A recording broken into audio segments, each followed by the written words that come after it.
Para ulama ada beberapa yang menafsirkan orang-orang yang tugasnya menjaga ketentraman, keamanan, kenyamanan demi masyarakat itu tenang, bisa ibadah tenang, baca Quran tenang, kerjanya tenang, ibadahnya nyaman, dan dikenakan seragam itu, maka dia masuk dalam kategori jihad fi sabilillah. Kalau wafat, seragam itu mengantarkan dia terhormat di hadapan Allah Subhanahu wa Ta'ala. Tapi ketika seragam itu dilumuri dengan nilai-nilai maksiat, ya, saya harap terutama musim-musim sekarang jangan terpecah belah. Saya ulang, ini tegas saya sampaikan, jangan terpecah belah.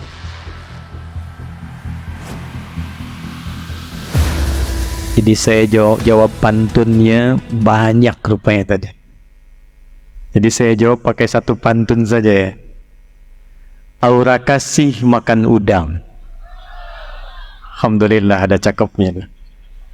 Makan udang sambil tertawa.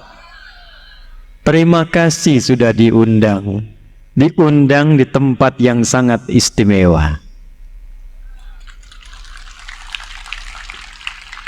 Yang kita hormati, kita banggakan tuan rumah, keluarga besar Lanud Rusmi Nuryadin, yang kita doakan pada Allah Subhanahu wa Ta'ala seluruh keluarga besar Lanud ini yang dipimpin saat ini oleh Marsikal pertama Muhammad Nurdin dan jajarannya. Semoga Allah Subhanahu wa Ta'ala memberkahi tempat ini,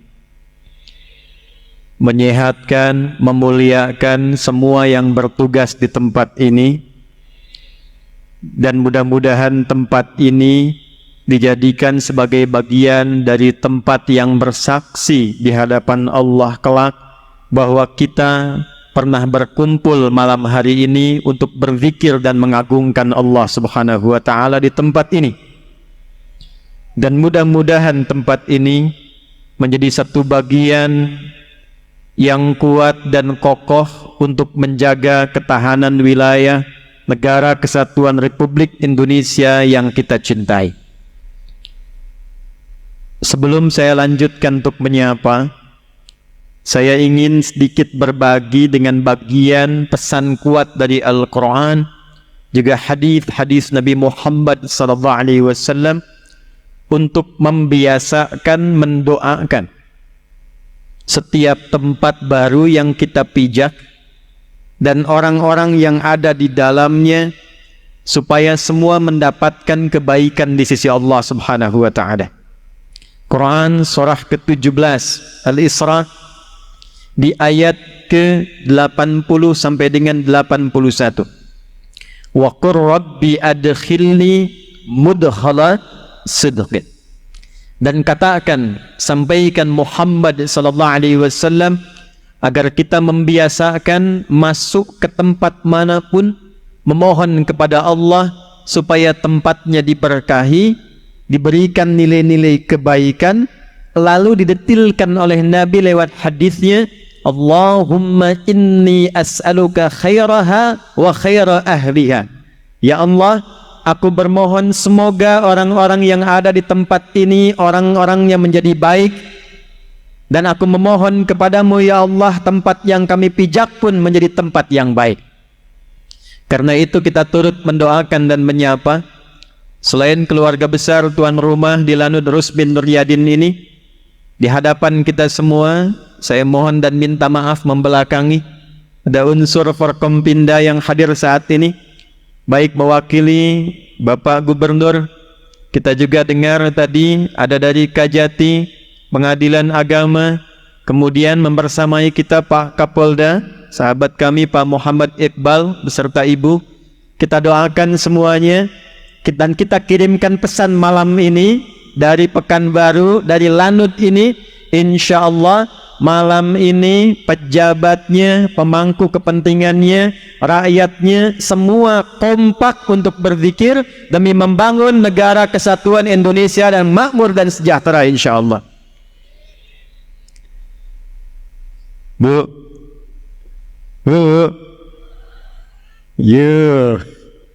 jam berapa sampai sini? Jam 4, Masya Allah. Yang jam 5, yang maghrib di sini, yang zuhur di sini, Nggak ada. Tadi saya sampai sudah lewat ya. Ini terima kasih, tempatnya luar biasa. Malam ini bukan konser musik ya.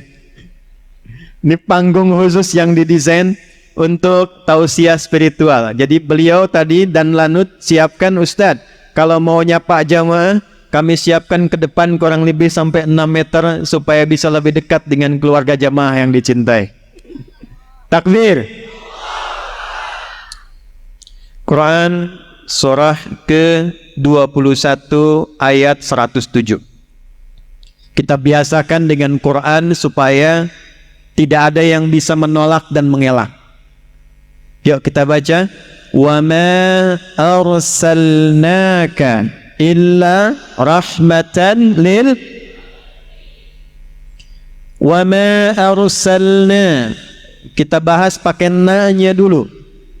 Jika ada dalam Al-Quran kata kerja, kalimat, ayat yang diselipkan menggunakan na, bacanya panjang.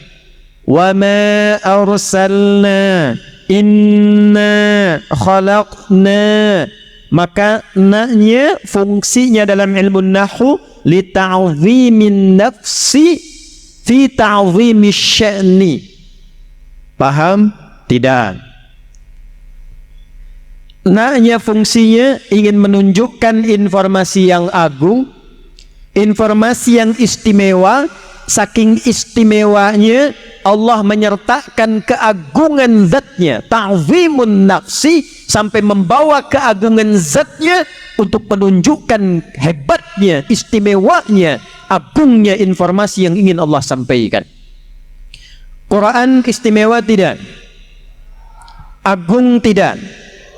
Kenapa agung dan istimewa? Karena turunnya menggunakan na panjang. Inna anzalnahu fi lailatil, sama persis dengan bahasa turunnya Quran, ungkapan yang sama, diutusnya Nabi Muhammad sallallahu alaihi wasallam, sama pentingnya dengan diturunkan Al-Quran.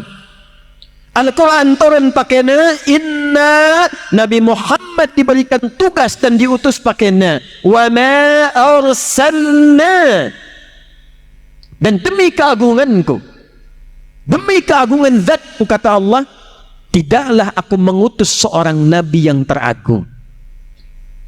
Jadi ketika Nabi Muhammad SAW diutus, dan kalimat dalam Qurannya, ayatnya menggunakan na, memberikan kesan nabi ini lebih agung dibandingkan dengan nabi-nabi lainnya, lebih istimewa dibandingkan dengan nabi-nabi lainnya. Adam istimewa, tapi ketika dipilih oleh Allah, kalimatnya cukup menggunakan istafa. Nuh istafa, Ibrahim istafa, keluarganya Imran sampai Isa alaihi salam istafa.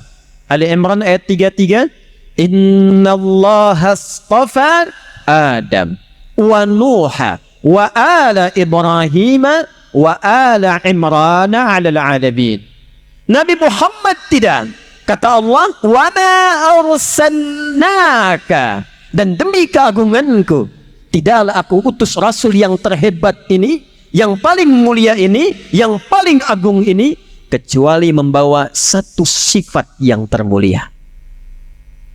Satu sifat yang termulia. Jadi keagungan Allah ini dilekatkan pada misinya Nabi dengan satu sifat. Rahmatan lil alam. Allahu akbar. Tidaklah aku utus Rasul teragung ini demi keagungan zatku, kata Allah, kecuali dia membawa rahmat untuk semesta alam. Jemaah sekalian, apa itu rahmat? Dan apa alam yang dimaksudkan di sini?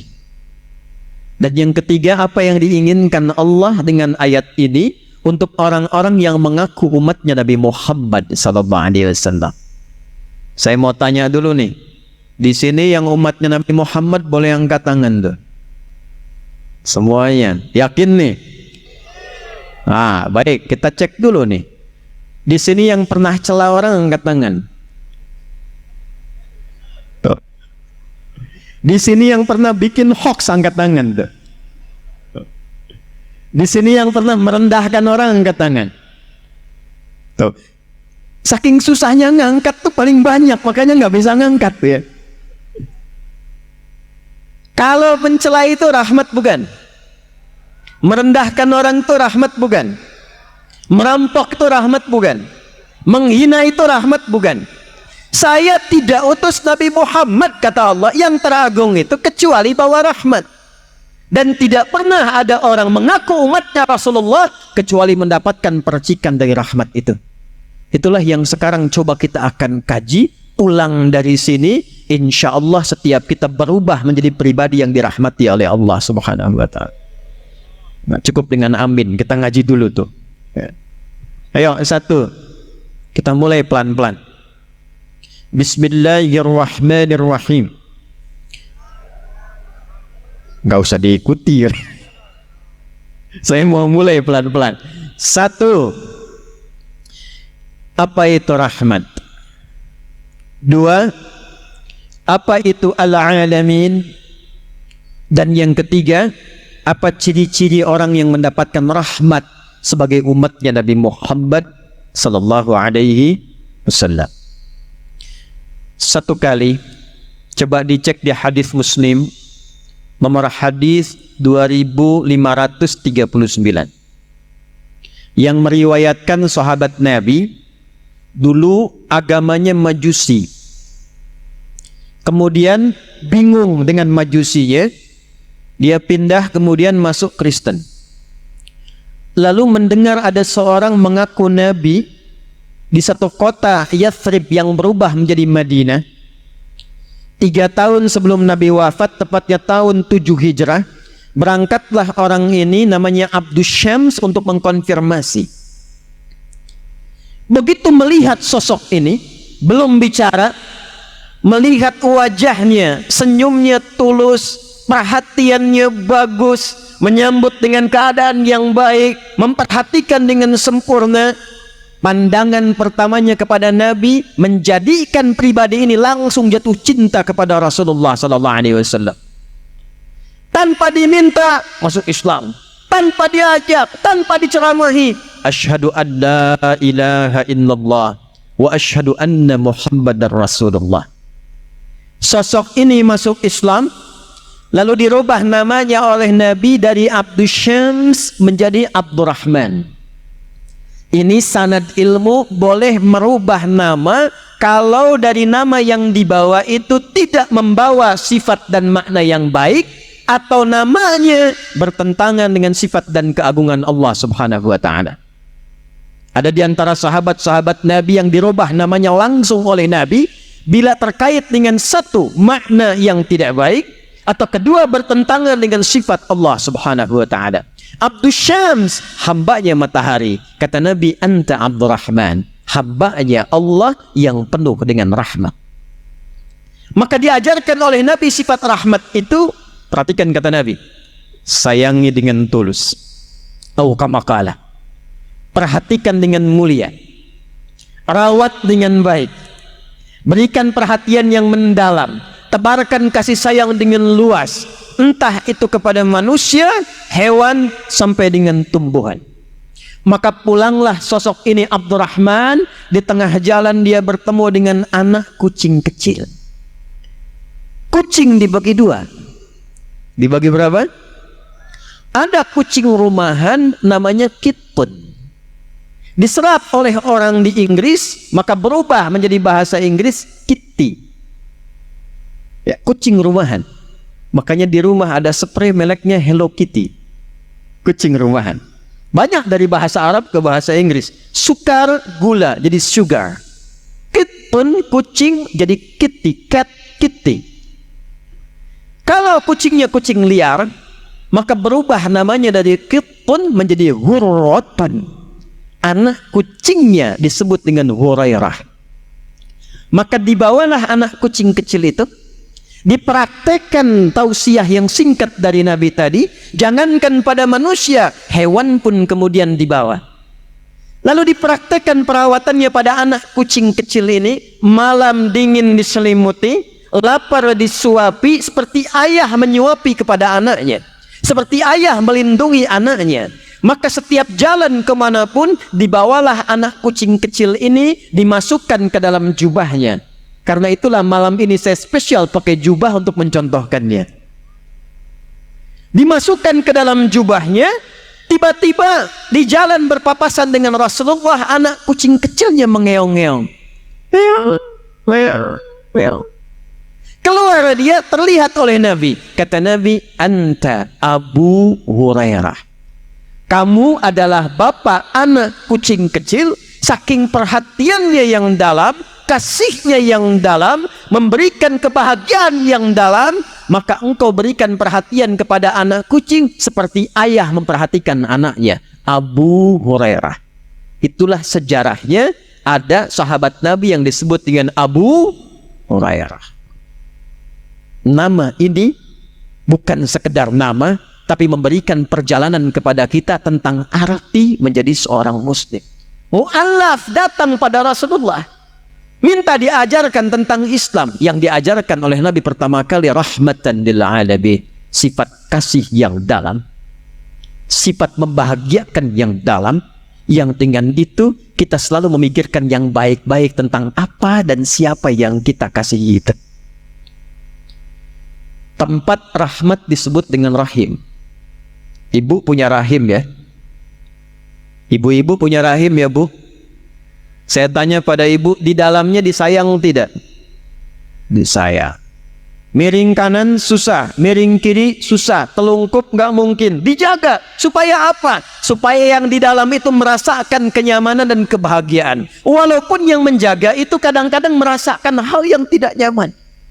Ada sebagian ahli hikmah mengatakan, kenapa anak-anak itu terlahir menangis? Ahli hikmah, mereka mengatakan karena mereka takut tidak mendapatkan lagi rahmat seperti didapatkan oleh rahim ibundanya. Jadi kalau kita ingin katakan apa rahmat yang dibawa Nabi, yang dibawa Rasulullah pertama kali, ajaran kasih yang sangat dalam. Bagaimana melihat semua orang itu punya sifat baik. Karena itu saya sering mengatakan, Allah sangat mencintai orang salah yang gemar bertobat dibandingkan dengan orang soleh yang tidak pernah merasa salah. Jadi Islam itu selalu mengajarkan, lihat setiap orang pada potensi kebaikannya. Di Masjid An-Nur pernah saya tanyakan kan, kenal Firaun? Ayo bilang kenal sekali lagi, pulang saya. Malam ini juga saya pulang mumpung ada di Lanut tuh. Tahu Firaun? Kejam tidak? Kejam tidak? Bukan cuma kejam, ngaku Tuhan, ana rabbukumul a'la. Setiap melihat orang kalau tidak nyaman, eksekusi. Antum untung hidupnya di masa sekarang tuh. Kalau hidup masa Firaun tuh, bosan Firaun, saya nggak suka dengan rambutnya. Bukan disuruh cukur, pisahkan kepala dari badannya.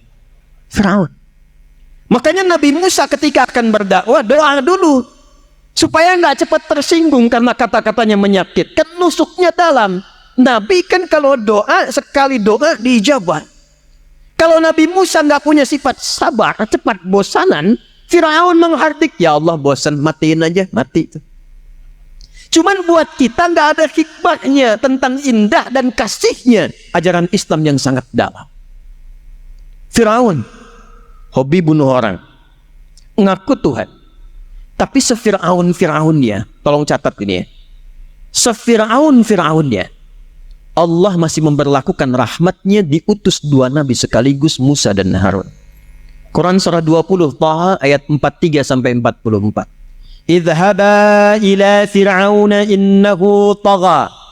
Musa dan Harun, sekarang kalian siap-siap pergi ke Firaun. Untuk apa ya Allah? Faqula lahu qawlan layyina la'allahu yatadhakkaru aw yakhsha. Dia sudah mulai bergeser dari kewenangan, dititipkan jabatan, dia menyimpang. Hati-hati Pak yang punya jabatan di belakang. Udah nggak usah tepuk tangan.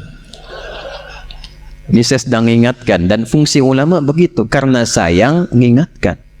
Kalau tidak sayang tak diingatkan, bahaya. Kan kita menginginkan semua pejabat juga masuk surga, rakyatnya masuk surga.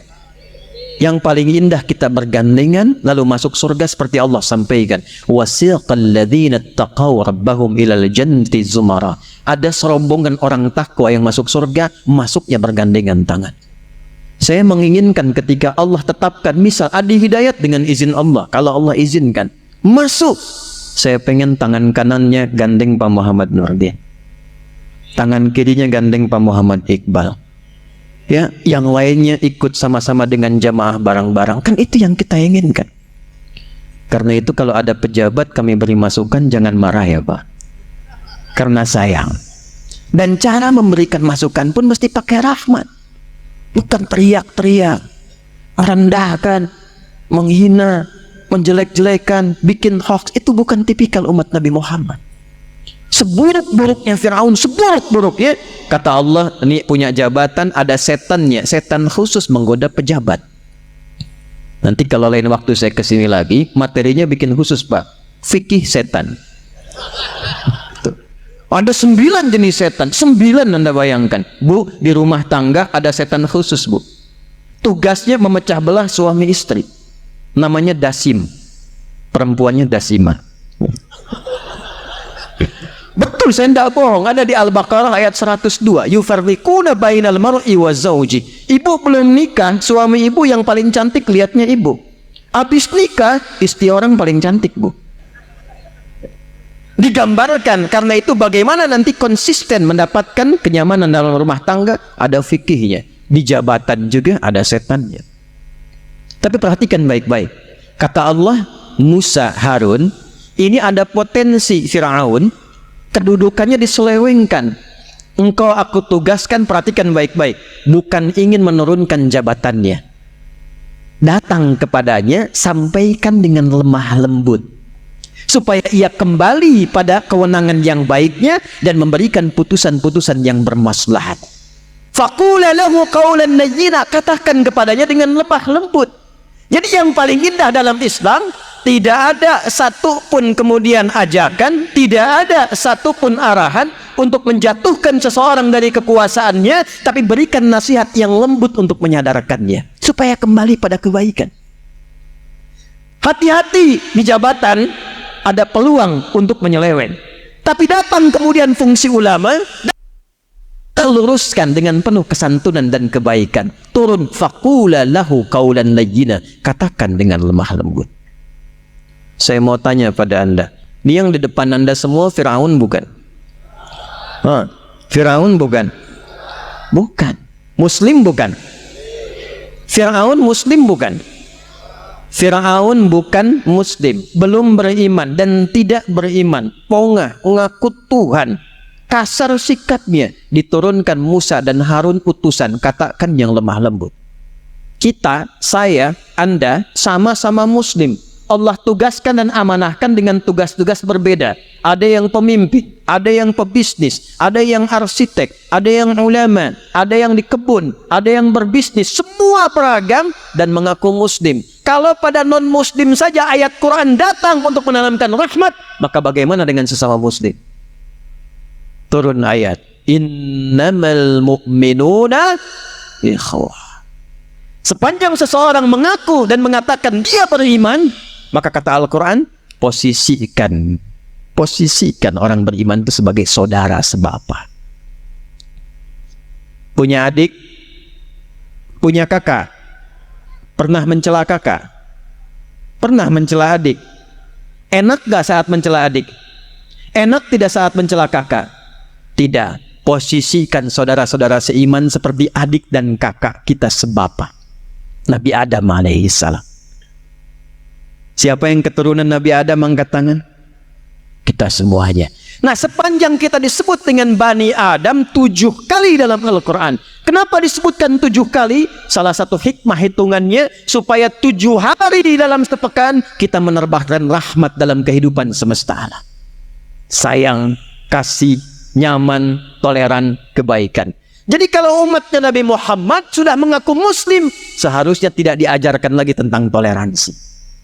Tidak diajarkan lagi tentang kasih sayang. Karena ajaran yang sudah dia anut, semua membawa nama kasih dan sayang. Siapa nama Nabi kita? Wa ma arsalnaka illa rahmatan lil alamin. Maka Allah tidak cukupkan dengan nama dan misinya, maka diturunkan nama yang menjadi percikan dari sifat rahmat itu. Pilihannya langsung dari Allah, Muhammad. Ini saya kasih rahasia ya, tapi ini antara kita saja nih, tolong jangan dibocorin ya. Nama Muhammad itu bukan nama pemberian manusia. Mungkin belum banyak yang tahu ini. Nama Muhammad itu pemberian dari Allah Subhanahu wa ta'ala yang diwariskan turun-menurun pada setiap nabi yang dilantik menjadi nabi dan rasul. Nabi Isa namanya dari Allah, betul. Yahya namanya dari Allah, betul. Tapi diberikan namanya saat lahir. Muhammad tidak. Namanya diviralkan oleh Allah Subhanahu wa ta'ala pada semua nabi saat dilantik menjadi nabi dan rasul. Jadi tidak ada satu nabi bertugas formal sebagai nabi, sebagai rasul, kecuali dia harus berikrar dulu tentang kenabian Muhammad sallallahu alaihi wasallam.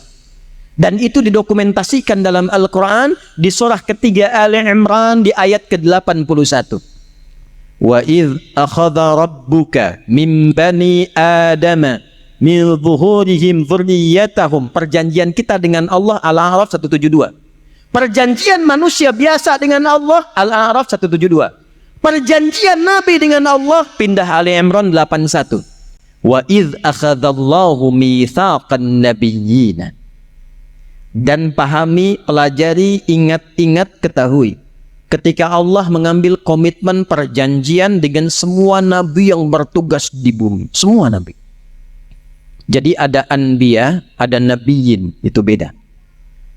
Surah ke-21 di Quran, surah apa namanya? Al-Anbiya. Kalau disebutkan anbiya, itu artinya beberapa nabi. 3, 4, 5 anbiya. Kenapa disebut surah Al-Anbiya? Karena di dalamnya ada pelajaran tentang kehidupan beberapa nabi.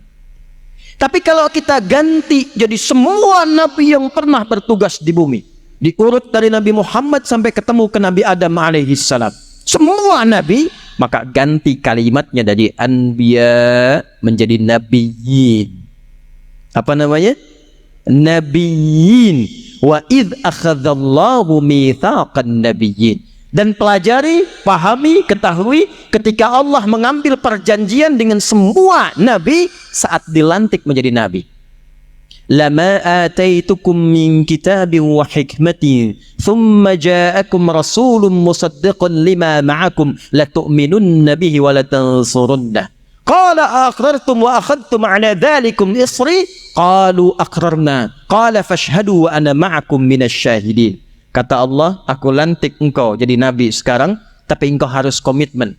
Bila engkau bertugas bersamaan dengan hadirnya nabi terakhir yang mulia, Muhammad, maka kalian harus menolongnya, membelanya, dan ikut ajarannya. Itu disampaikan oleh Allah sejak nabi pertama bertugas di bumi sampai nabi terakhir dan rasul terakhir Isa alaihi salam. Karena itu nama Nabi Muhammad itu tersebut di semua kitab-kitab yang dibawa oleh semua nabi. Dalam Taurat ada, di Injil ada. Dari mana taunya? Abdul Muttalib, kakeknya Nabi, melakukan perjalanan dengan 3 orang sahabatnya. 1 Sulaiman, 2 Khailullah bin Hajij, ketiga ada yang bernama Himran. 3 orang ini bersama Abdul Muttalib melakukan perjalanan ke Syam. Datang ke Syam, bertemulah dengan seorang pendeta Kristen, rahib pada masa itu. Maka ditanya, kalian dari mana? Kata Abdul Muttalib, kami dari Mekah. Tempatnya di sini, posisinya di sini. Kata pendeta ini, perhatikan baik-baik. Akan datang dari tempat kalian seorang nabi terakhir, nabi yang istimewa, namanya Muhammad. Namanya siapa? Muhammad. Jadi di masa-masa lalu namanya sudah ada, namanya Muhammad. Maka 4 orang ini sepakat, kalau nanti mereka punya cucu lahiran, orang pertama yang punya cucu akan diberi nama dengan Muhammad, warisan dari nama yang disampaikan pendeta tadi, yang sanadnya tersambung sampai dengan ke atas. Maka ternyata yang punya anak duluan putranya Abdul Muttalib, namanya Abdullah, dan lahirlah dari Abdullah itu, dari rahim istrinya Aminah radhiyallahu taala anha, lahir seorang anak diberi nama siapa? Muhammad. Jadi bukan nama biasa. Pertanyaannya, apa artinya Muhammad? Tuh. Apa kaitan dengan moderat dan toleransi? Apa kaitan dengan rahmat? Muhammad itu bentuk superlatif, sirah mubalaghah dari kata Mahmud. Saya senang bahas nama ini karena dan lalu dengan Pak Kapolda Muhammad namanya itu.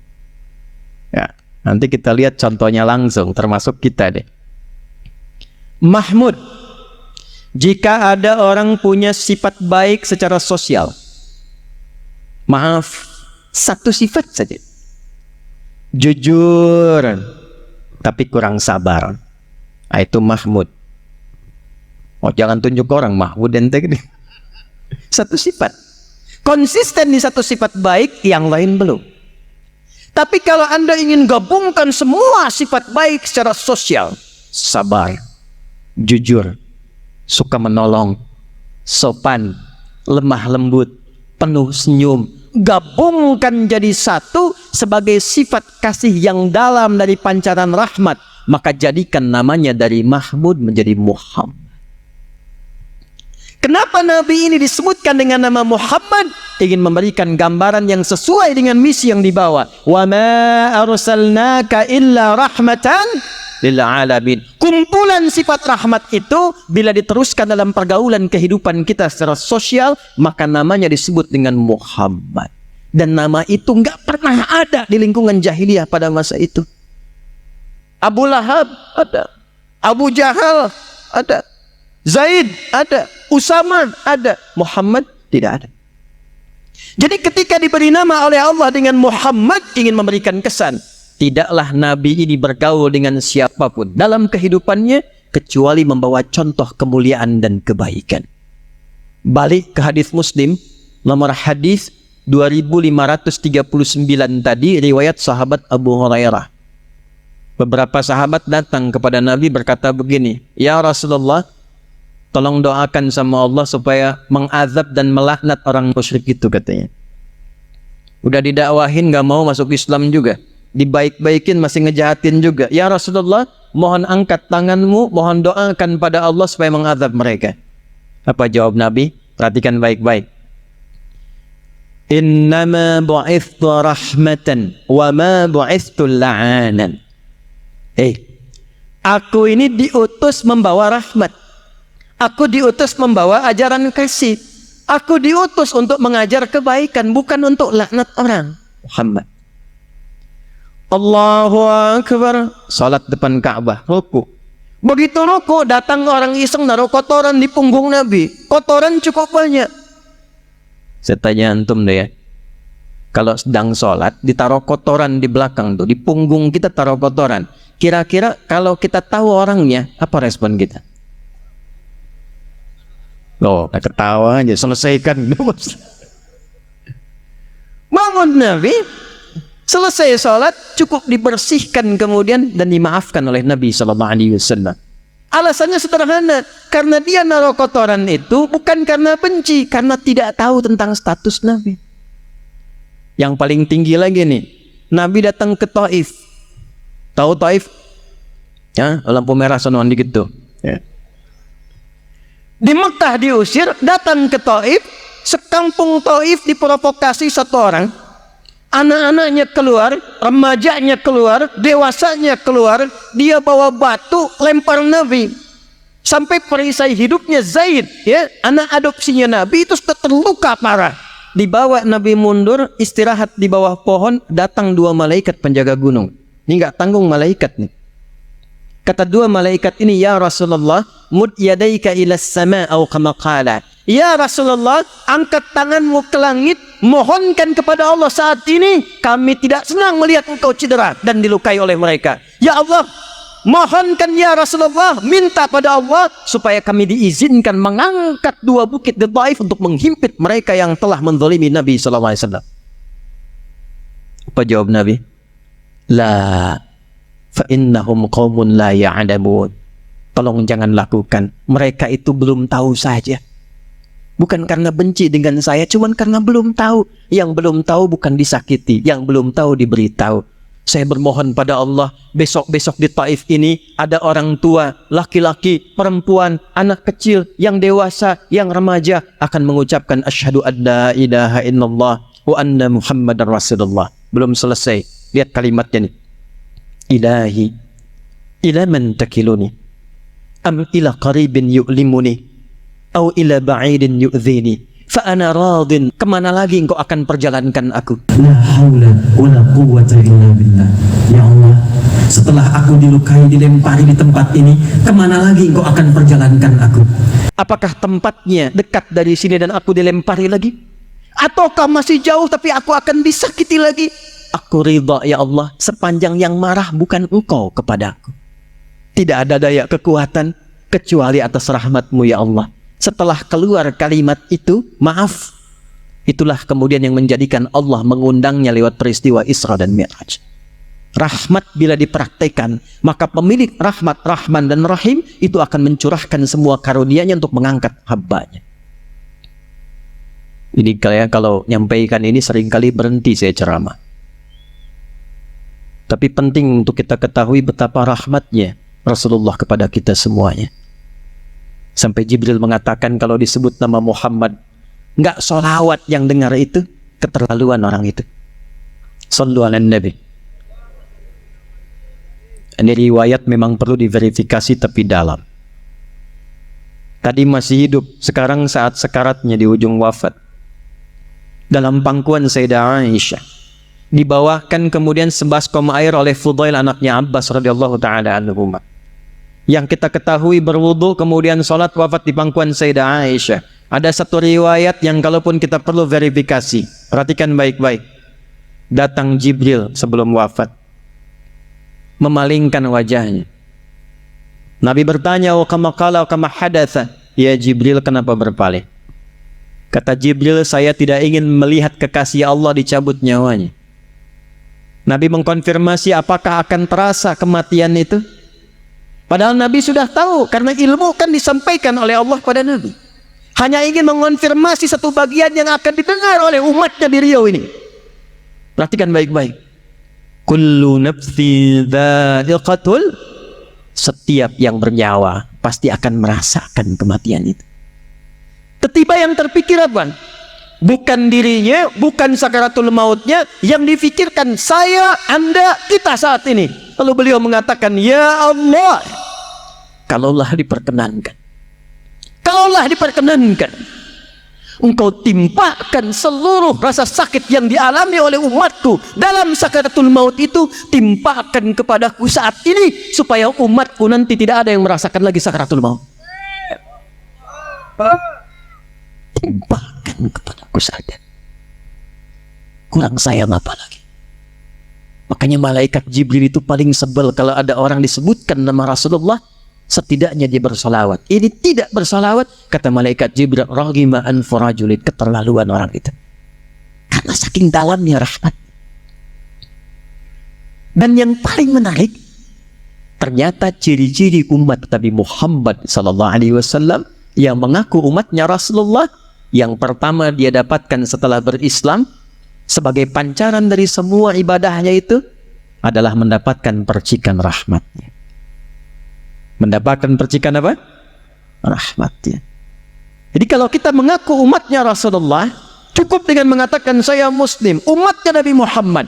Maka apa yang pertama kali dikonfirmasi oleh Nabi SAW? Ternyata maaf, bukan berapa rajin Anda puasa, bukan berapa banyak Anda salat, bukan berapa kali Anda umrah dan haji. Yang pertama kali dikonfirmasi, berapa mulia Anda mempraktekkan hasil ibadah itu melalui akhlak dan kasih sayang dalam kehidupan.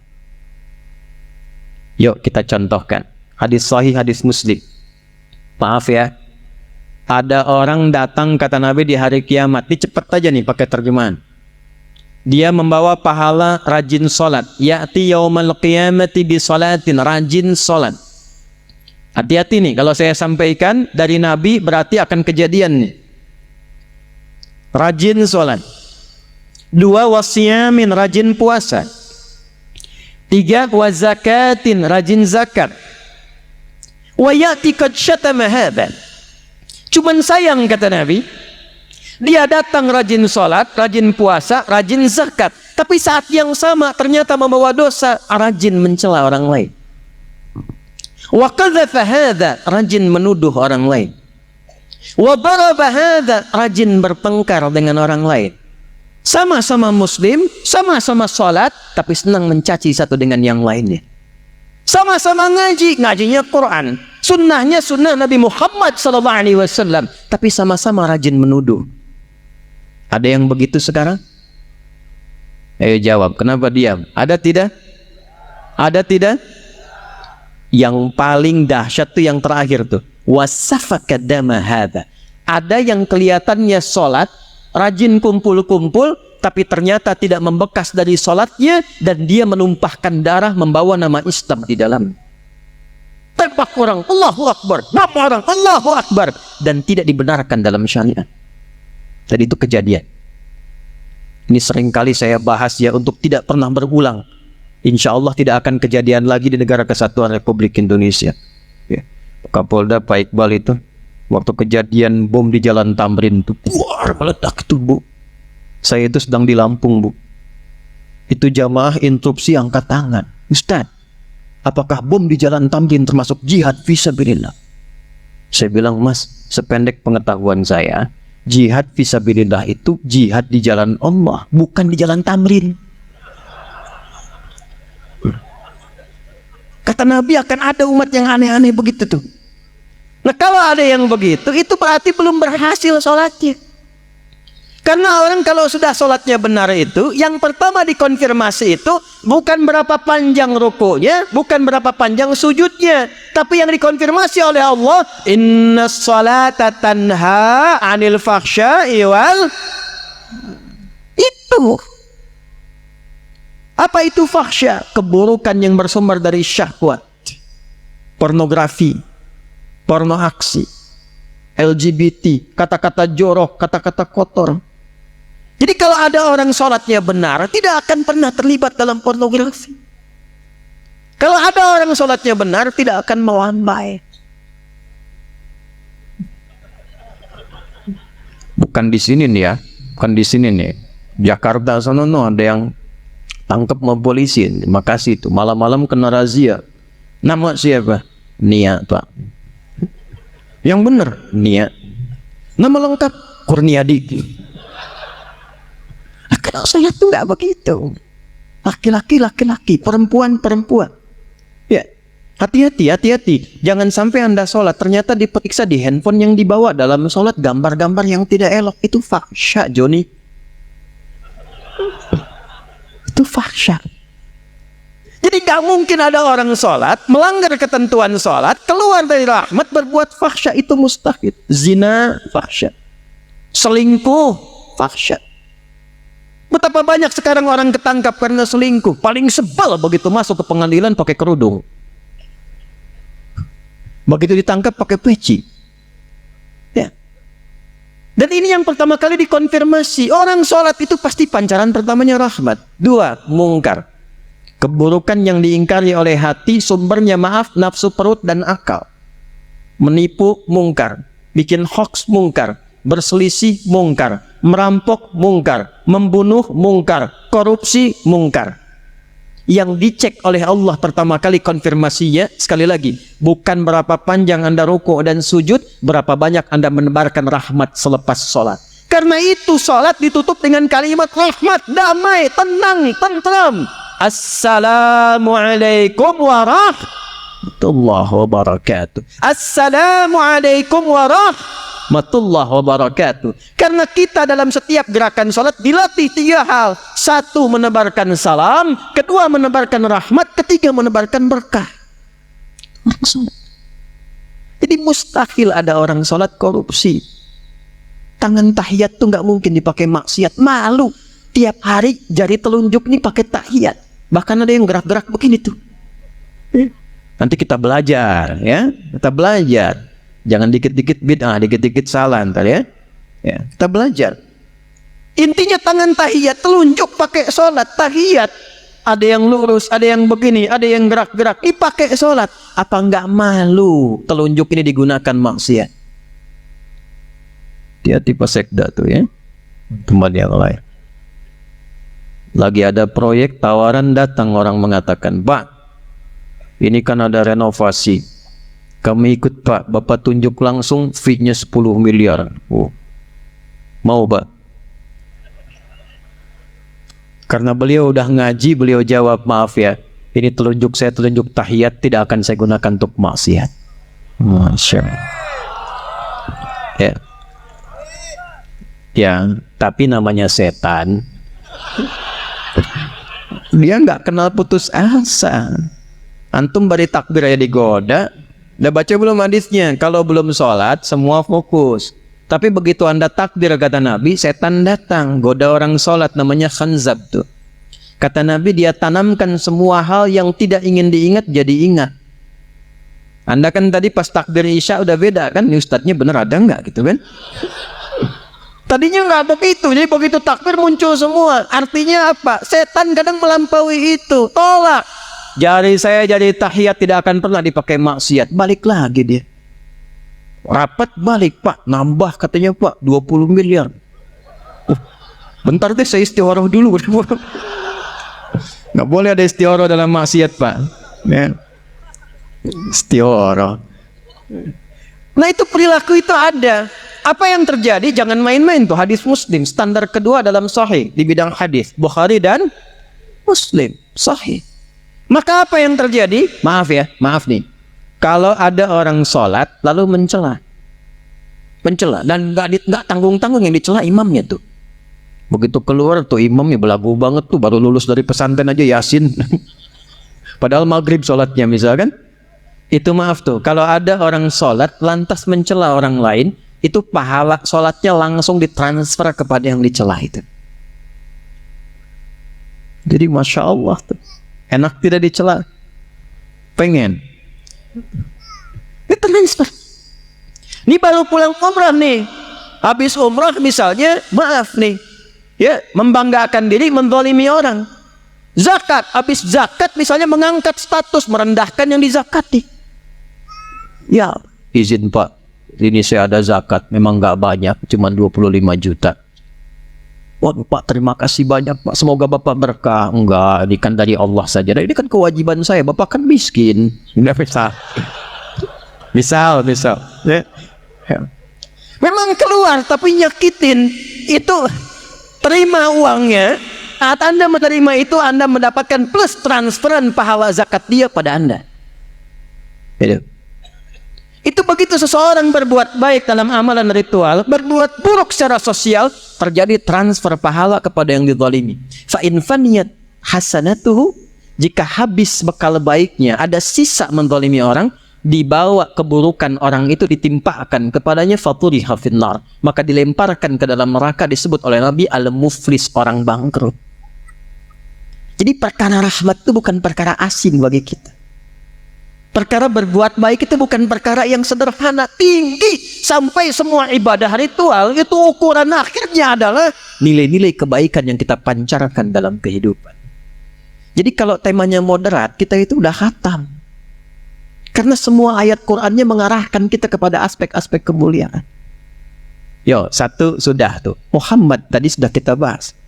Disebut Muhammad dan kita mengaku umatnya Nabi Muhammad, praktekkan ajaran kasih kepada siapa? Lil alamin. Apa lil alamin di sini saya percepat. Semua alam.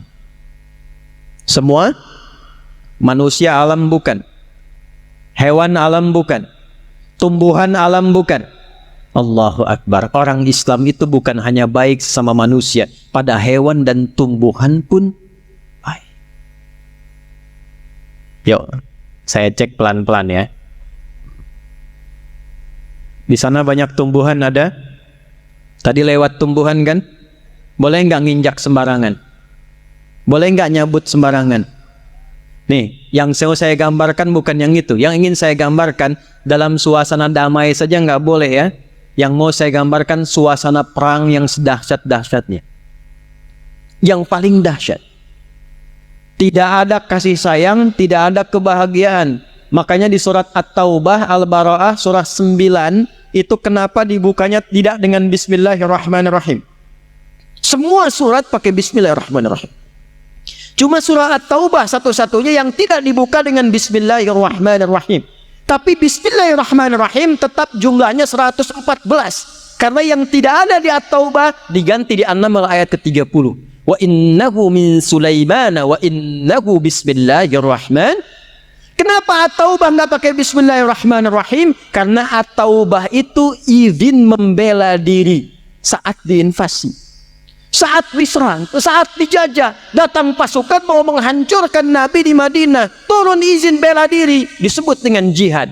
Tapi karena dalam jihad praktek militer itu ada peperangan, tak ada rahmat Allah, tak ada kasih sayang dalam perang, maka tidak dibuka dengan Bismillahirrahmanirrahim. Silahkan tanya pada para pertempur ini, ada nggak dalam perang pakai kasih sayang? Izin nembak ya, dor. Sakit nggak? Maaf ya, nggak ada begitu. Gak ada bidik-bidik, kunci-kunci, tembak-tembak, gak ada kasih sayang. Cuman sedahsyat-dahsyatnya perang, maaf, dalam Islam itu aturannya ketat, jangan cabut tanaman. Di mana ada aturan itu? Dalam perang, jangan mencabut tanaman sembarangan. Jangan menginjak tanaman-tanaman yang sedang tumbuh bagus. Dalam perang, Anda bayangkan. Maka kalau dalam perang saja tidak dibenarkan kita menghilangkan rahmat pada tumbuhan, bagaimana dosanya orang yang menggunduli hutan dalam suasana damai? Bagaimana dosanya orang yang menyebabkan banjir bandang karena menggunduli tidak dikembalikan pada sifat yang baik lagi? Itulah sebabnya kenapa menanam pohon itu begitu banyak pahalanya. Saya senang kalau lihat TNI Polri tanam pohon, itu pahalanya banyak. Karena gambaran dari rahmat. Jadi Islam itu jangankan pada manusia, tumbuhan dijaga. Hewan. Tahu kambing? Tahu kambing? Tahu kambing? Disembelihnya dijatuhkan dulu atau dibiarkan berdiri sembelih? Jatuhkan dulu. Jatuhkannya lemah lembut atau kasar? Oh, masa? Lihat wajah-wajahnya nggak pede itu. Huh? Lihat dalam Islam sampai diajarin zikirnya. Teman-teman tinggal buka YouTube, klik. Ya, cara menenangkan kambing sebelum disembelih. Itu ada, tutup dengan telinga ke matanya, bacain depannya, tidur kambingnya. Kalau sapi, bacain tenang, jatuhkan lembut, jatuh sendiri. Dalam Islam cuma diajarkan. Yang paling hebat, tajamkan pisaunya sebelum penyembelihan. Kata Nabi, tajamkan pisaumu supaya tidak menzalimi hewan yang akan disembelih itu.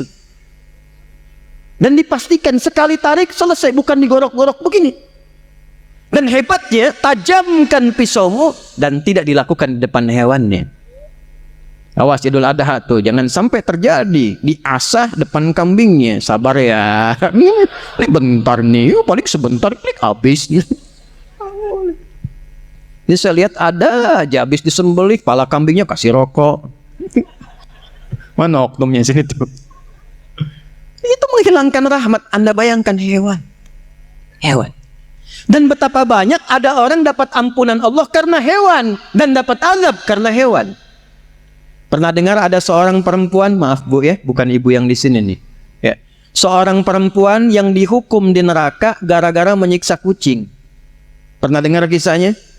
Miara kucing sengaja tidak diberi makan, dizalimi, tidak diberi minum, hanya diperhatikan sampai datang mautnya. Direspon oleh Nabi dengan kalimat yang sangat luar biasa dahsyat. Akan diperlakukan serupa ia di neraka. Tapi sebaliknya, seorang perempuan malam yang divonis oleh manusia-manusia dengan perempuan yang kotor, perempuan yang bernajis, taubat hanya karena seekor hewan yang lekat dengan najis di dalamnya. Karena anjing kehausan. Perhatikan indahnya ajaran Islam. Anjing kehausan di ujung sekaratnya, dalam keadaan mencari minum, ditemukan oleh seorang perempuan malam, datang lewat, Ada kisah mengatakan dia mengambil bagian dari selop sepatunya, ada yang mengatakan dia mengambil benda di sampingnya, lalu mengambil air ke sumur diminumkan ke anjing itu sampai dia segar kembali. Begitu itu dilakukan dengan ketulusannya karena Allah, lewat anjing hidup lagi diterima taubatnya oleh Allah. Dia belajar dari anjing itu. Anjing yang najis saja, yang dihukumi haram, dikecam oleh manusia, kadang disebut najis, dia bisa mulia dan hidup kembali. Maka saya pun ketika diburuk-burukan, dijelekkan, dinajisi oleh orang, pasti ada peluang untuk bertobat. Lewat anjing jadi taat. Bukankah ada satu hewan yang disanjung dalam Al-Quran, anjing di surah Al-Kahf itu? Dan disebut sebagai anjing yang dihidupkan dan bisa menikmati surga. Jadi bagaimana Islam mengatur? Pada tumbuhan bagus, pada hewan baik, maka pada manusia yang derajatnya lebih tinggi daripada tumbuhan dan hewan seharusnya lebih daripada itu. Itu poinnya. Dan yang paling utama sifat rahmat itu dicontohkan dulu sesama muslimnya, baru keluar.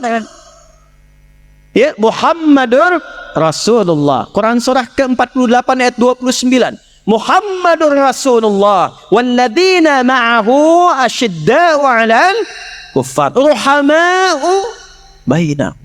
Ruhama, pemilik rahmat. Kata Allah, sifat umatnya Nabi Muhammad itu sesama umat Nabi Muhammad, sesama muslim, dia tebarkan rahmat. Bukan menebarkan perselisihan, bukan menebarkan cemoohan. Nah, seringkali terjadi perselisihan dan cemoohan itu babnya satu, karena kurang pengetahuan. Allahu Akbar. Bismillahirrahmanirrahim. Bid'ah nih, keluar dari Islam. Harusnya tidak pakai basmalah, harusnya langsung Alhamdulillahi Rabbil Alamin. Cuma persoalan bismillah antara keras dengan pelan dengan silent, tiba kemudian tidak saling kenal. Assalamualaikum, beda manhaj. Hati-hati, babnya ilmu. Apa yang harus dilakukan? Satu, setelah kita mengerti sifat umat Nabi Muhammad yang disebut dengan Muhammad, maka yang kedua, pelajari ilmu-ilmu yang terkait dengan rahmat itu. Ada ilmu yang terkait dengan ibadah, ada ilmu yang terkait dengan muamalah. Jangan berpangkar pada urusan ibadah yang furu'iyah. Yang pokok kita luruskan, sepanjang sama-sama pokok. Muslim, nabinya Nabi Muhammad, kiblatnya masih ke Mekah, Tuhannya Allah, rukun Islamnya 5, rukun imannya 6. La ilaha illallah Muhammad Rasulullah, nggak ada penyimpangan, saudara. Kalau kelihatan beda, dia bismillahnya kencang, yang ini bismillahnya sir, yang ini nggak ada. Cek, kok bisa Nabi dikeraskan? Kok bisa Nabi disilentkan? Kok bisa Nabi nggak baca? Oh, begitu dilihat riwayatnya 70 hadisnya. Kapan Nabi tidak membaca basmalah? Di awal-awal riwayat Nabi datang, diangkat jadi Rasul, belum turun kemudian ayat pemisah di antara surah-surah Al-Quran. Semua surat nyambung. Al-Baqarah langsung ke Ali Imran, Ali Imran langsung nyambung ke An-Nisa, An-Nisa nyambung ke Al-Ma'idah sampai ke An-Nas. Anak kecil belum balik tanya pada Nabi, namanya Abdullah, bapaknya Abbas, dikenal dengan Abdullah bin Abbas radhiyallahu ta'ala anhuma. Ya Rasulullah, apakah Allah tidak menurunkan pemisah antara surat satu dengan yang lain sehingga umat di masa depan bisa membedakan mana satu surat dengan yang lainnya? Maka diturunkanlah karena pertanyaan itu ayat tunggal, Bismillahirrahmanirrahim. Maka dibacakanlah setiap membacakan surah dari Al-Fatihah sampai dengan An-Nas kecuali surah At-Taubah. Khusus Al-Fatihah, kadang Nabi ngimamin dibaca bismillahnya dengan kencang. Bismillahirrahmanirrahim. Kadang silent. Bismillahirrahmanirrahim. Nah, kalau jadi imam silent, itu nggak usah ditempelin di mic kalimatnya. Bismillahirrahmanirrahim. Alhamdulillahi Rabbil Alamin. Kalau ditempel disuarakan itu sama dengan jahar. Silent. Ada yang nggak dibaca sama sekali. Alhamdulillahi Rabbil Alamin. Ada yang dibaca rakaat pertama. Riwayat sahabat Abu Hurairah, Nabi ngimami Bismillahirrahmanirrahim. Alhamdulillahi Rabbil Alamin. Rakaat pertama. Rakaat kedua, Alhamdulillahi Rabbil Alamin. Bismillah nggak dibaca. 4 cara 70 hadis. Keempat cara ini namanya manhaj. Semua himpunan yang tersambung ke Nabi. Tapi kan nggak mungkin kita pilih keempat-empatnya. Nggak bisa Ustaz. Lanut Rusbin Riyadin ini lanut istimewa. Semua sunnah Nabi dikumpulkan. Jadi imam di masjid, skuadron 16. Begitu takbir, Allahu Akbar, bacakan keempat-empatnya. Bismillahirrahmanirrahim. Bismillahirrahmanirrahim. Nggak dibaca sama sekali. Mesti pilih salah satu. Ketika dipilih salah satu, bahasa Arabnya ma dhahaba ilaihi. Apa yang ingin diambil untuk memudahkan. Imam Syafi'i memilih keraskan. Ma dhahaba ilaihi Syafi'i. Imam Malik, Imam Abu Hanifah memilih enggak dibaca. Ma dhahaba ilaihi Malik wa Abu Hanifata. Imam Ahmad memilih di silent. Ma dhahaba ilaihi Ahmad. Karena kepanjangan ma dhahaba ilaihi disingkat madhhab. Mazhab Syafi'i, mazhab Maliki, mazhab Hanafi, mazhab Hambali. Mazhab itu bukan pendapat pribadi. Mazhab itu pilihan yang tersambung, itu jalurnya ke Nabi SAW. Karena nggak mungkin dibaca keempat-empatnya. Jelas? Jadi nggak ada hubungannya termasuk dengan NU dan Muhammadiyah. Bismillahirrahmanirrahim. NU nih. Bismillahirrahmanirrahim. Alhamdulillahi Rabbil Alamin. Muhammadiyah. Karena saat ayat itu turun, Muhammadiyah, NU belum lahir. Ini penting nih saya kasih tahu nih. Saya 2010 tugas di Mekah, Pak. Ya, nyambut jemaah haji pertama Isya. Jadi begitu masuk, samping saya persis jemaah pertama. Imam saya sudes. Istau. Dalam hati kita bilang kan udah tahu gitu. Takbir tuh. Begitu ngimamin, kan mazhabnya Hambali itu sir. Bismillahirrahmanirrahim. Alhamdulillahi Rabbil Alamin. Itu komen jamaah pertama samping saya. Iki imamnya Muhammadiyah ya. Muhammadiyah cabang Masjidil Haram tuh. Ke sana tuh. Yang perlu kita bangun itu kesamaannya. Karena pendirinya pun bersaudara.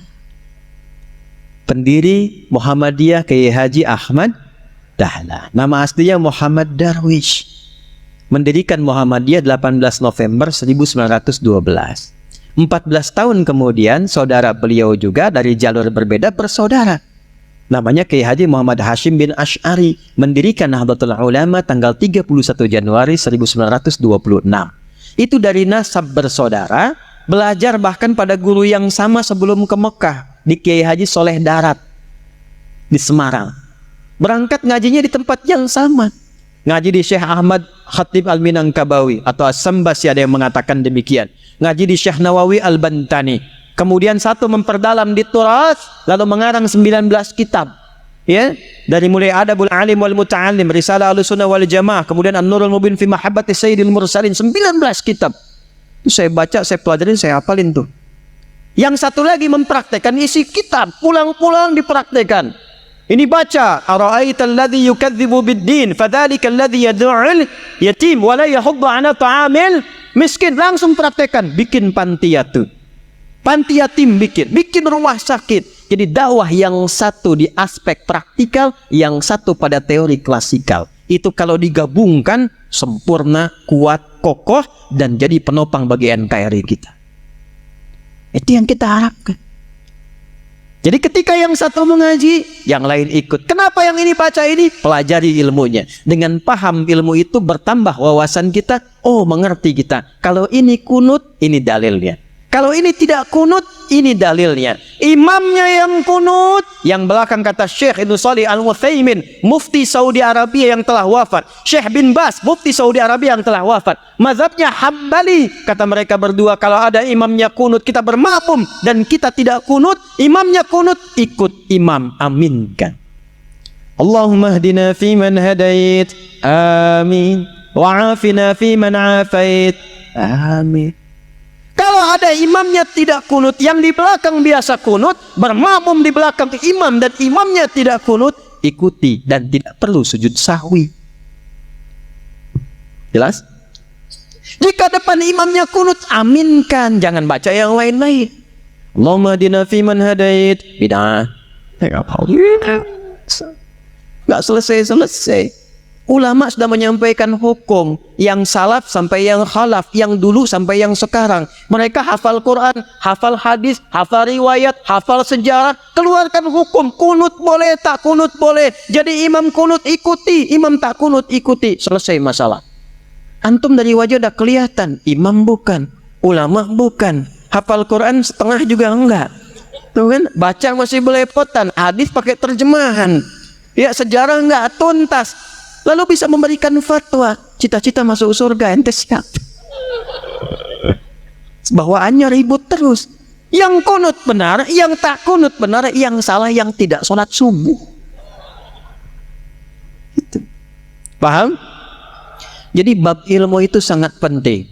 Ini bab ibadah. Jadi mulai sekarang saya minta, saya mohon, ngajinya yang tuntas. Kalau bisa tingkatkan kualitas. Kalau takbir sampai salam saja, betul, bagus. Sah sholat, pahala dituliskan. Tapi barakahnya sholat kita nggak dapat. Apa barakahnya itu? Membuat kita semakin lebih baik. Saya ulang, membuat kita semakin lebih baik. Jadi kalau kita cuma takbir begini, Allahu Akbar, tahu ilmunya, bacaannya sampai dengan salam, tapi tidak mengerti apa yang kita bacakan, maka untuk mempraktekkan salam rahmat dan barakah, Assalamualaikum warahmatullahi wabarakatuh, Assalamualaikum warahmatullahi wabarakatuh, nggak dapat kita. Pahala dituliskan, prakteknya minim dipraktekkan. Itu yang menjadikan orang sholat lisannya masih kasar, orang sholat tangannya masih berbuat maksiat, Orang sholat kakinya melangkah pada hal yang tidak benar dan tempat maksiat. Itu yang terjadi. Maka yang harus dilakukan sekarang, nyicil satu-satu. Kalau besok-besok saya sholat, contoh nih, maaf ya, maaf, angkat tangan begini apa maksudnya? Kenapa mengucapkan Allahu Akbar? Kenal Abu Bakar enggak? Oh, bagus. Abu Bakar itu satu-satunya sahabat Nabi yang kalau takbir, baru takbir itu langsung nangis. Makanya waktu Rasul tunjuk jadi imam, beliau katakan, ya Rasulullah, jangan saya ini orangnya perasa, takutnya malah nggak khusyuk, makmumnya nanti sulit ikutin saya. Kata Nabi, udah kamu ini banyak protes imam. Kenapa? Karena beliau berusaha memahami bacaan yang dibacakan. Lihat baik-baik. Allahu Akbar. Angkat tangan ke belakang, buang urusan dunia ke belakang, jangan bawa-bawa dalam sholat. Ini yang menyebabkan seseorang sering tidak khusyuk dalam sholat, karena dunia dibawa dalam sholat. Lisannya Allahu Akbar, tapi maaf dalam sholatnya handphone Hu Akbar. Allahu Akbar, tang ting tong ting tang ting tong tang ting tong, batalin sholatnya, angkat, halo, bentar lagi sholat. Jauhkan, buang dunia, pasrahkan. Tapi yang penting apa? Anda, saya, kita berikrar dalam sholat, ya Allah, hanya Engkau yang paling agung, yang aku agungkan. Tapi dalam kehidupan bahkan sebelum sholat, kadang aku merasa agung dibanding yang lain, sombong dibanding orang lain, merasa paling berilmu, merasa paling punya uang, merasa paling punya kedudukan. Padahal dalam sholat pun bisa Engkau wafatkan saat ini, ya Allah, aku taubat, ya Allah, aku taubat. Makanya setelah takbir langsung dia mengatakan, Allahumma ba'id baini wa baina khatayaya kama ba'adta bainal masyriqi wal. Nah, ya kecil di ujung khataya, ya kecil itu ngaku salah. Kalau dalam bahasa kitanya gini, ya Allah, aku ini mengagungkan Engkau, mengatakan Engkau yang paling tinggi, tapi aku ngaku salah, ya Allah, aku banyak salahnya. Ngaku tinggi pada orang, sombong pada orang, angkuh dengan tetangga, yang merasa hebat dibanding pasangan. Aku taubat, ya Allah, jauhkan antara aku dan kesalahan yang aku bawa dalam sholat jauh timur dan barat. Aku takut kalau dalam sholat diwafatkan masih membawa kesalahan. Lalu kita pasrah. Wajjahtu wajhiya lilladzi fataras samawati wal hanifan muslima wa ma ana minal, inna salati wa nusuki wa mahyaya wa mamat lillahi rabbin. Itu paham nggak tuh saat dibaca? Itu kan bahasa bebasnya begini, ya Allah, kalaupun Kau wafatkan aku sekarang dalam sholatku ini, aku pasrah, ya Allah, sepanjang Kau ampuni dosaku, dan aku berjanji kalau selesai sholat masih hidup, aku akan berjanji dia orang yang lebih baik dari sebelum aku sholat. Itu sholat. Terakhir sekarang, sholat selesai, sesama muslim sudah baik, belajar ilmunya. Apakah yang tinggal di Pekanbaru ini orang Islam saja? Ada non-muslimnya tidak? Ada non-muslimnya tidak? Perhatikan tuntunan Nabi. Kalaupun dalam kehidupan kita beribadah, jangan pernah memaksa. La ikraha lakum dinukum, ibadah masing-masing. Tapi ketika diatur hubungan muamalah, interaksi sosial dalam kehidupan, di pekerjaan, bertetangga, berkebun, Anda menemukan di dalamnya bukan hanya orang Islam tapi non-Muslim, maka hukumnya berlaku universal bersama-sama. Diatur dari yang paling kecil sampai yang paling besar. Yang paling kecil, Anda tinggal di komplek, ada orang Islam, tetangganya non-Muslim, Nabi samakan semua hukumnya. Hukum makanan, hukum senyuman. Senyum kepada yang Muslim, senyum pada non-Muslim. Anda ketemu tetangga yang Muslim senyum, yang non-Muslim nggak senyum. Kok nggak senyum, Pak? Maaf ya, ibu kafir sih. Oh, Masya Allah. Itu dicatat oleh malaikat dosa tuh. Tulis. Senyum Anda pada orang Islam harus sama dengan senyum Anda pada non-Muslim. Jika ke orang Islam senyumnya 100%, pada non-Muslim senyumnya 100%. Izin komandan. Hati-hati nih. Di TNI, di Polri, Jati, di pengadilan, mohon izin. Di kantor-kantor, nggak semuanya orang Islam. Mesti adil. Kalau memang yang layak promosi jabatan non-Muslim, promosikan. Kalau yang layak yang Muslim, promosikan. Tapi tanamkan nilai-nilai kebaikan, nilai-nilai keadilan, sehingga ketika ditanya, dan terima kasih, bukan terima kasih, Islam yang mengajarkan saya untuk bersikap adil dalam tugas saya. Ketika itu dilakukan, maka dia kenal Islam. Kalau kemudian kenal dan memahami lantas mengucapkan asyhadu an la ilaha illallah wa asyhadu anna muhammadar rasulullah, itulah pahala yang melekat pada amanah kedudukan. Pada Anda yang tidak punya kedudukan tapi bertetangga, Allahu Akbar. Ingat hadis ini, siapa yang masak makanan baunya sampai ke tetangga, maka bagilah tetangga itu walaupun hanya hafal yang ini nih kuahnya. Jadi ini biasa masak sop ayam, ayamnya dia makan, kuahnya dikasih tetangga. Tetangganya tanya, kenapa kamu dikasih kuah? Hadis Nabi, Pak. Ini korban terjemahan deh. Maksud Nabi, nanti besok-besok itu orang banyak kreatif bikin bumbu-bumbu.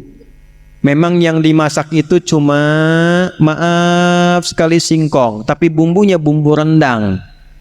Diambil dari Bukit Tinggi, bikin rendang singkong. Bumbunya rendang, yang dimasaknya apa? Bagi tetangga supaya nggak salah persepsi. Dikiranya memang betul rendang, ternyata rendang bagi. Tapi hadisnya belum selesai. Saya pengen tanya, apakah Nabi pernah mengatakan kalau tetangga Anda Muslim saja? Nggak ada redaksinya begitu. Makanya ratakan. Bikin rendangnya, kirimkan ke setiap tetangga yang bisa dibagi. Jangan dilewat yang non-Muslim. Yang Islam bagi, Pak Haji bagi, Bu Haji bagi, Bu Ustadz bagi, tetangga biasa bagi.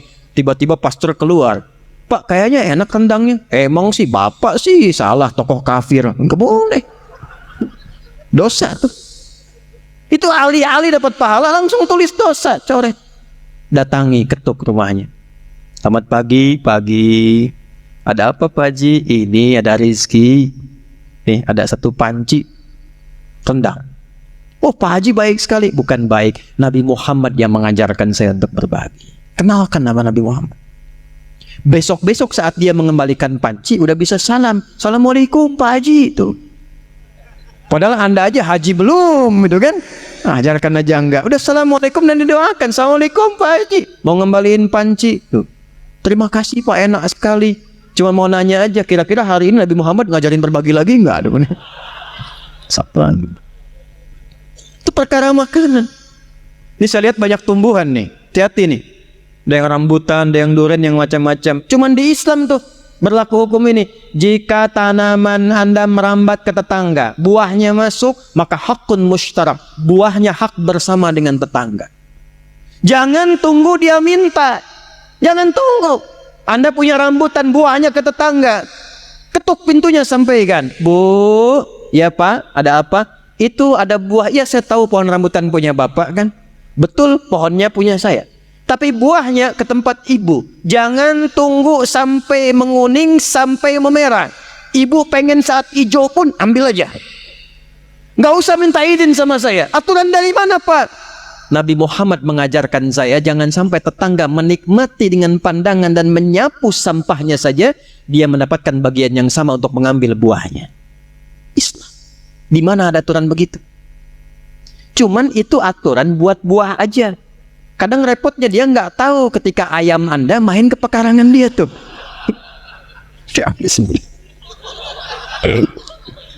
Besok dia datang, Pak, Nabi Muhammad tuh berkah banget ya, ayam Bapak enak banget.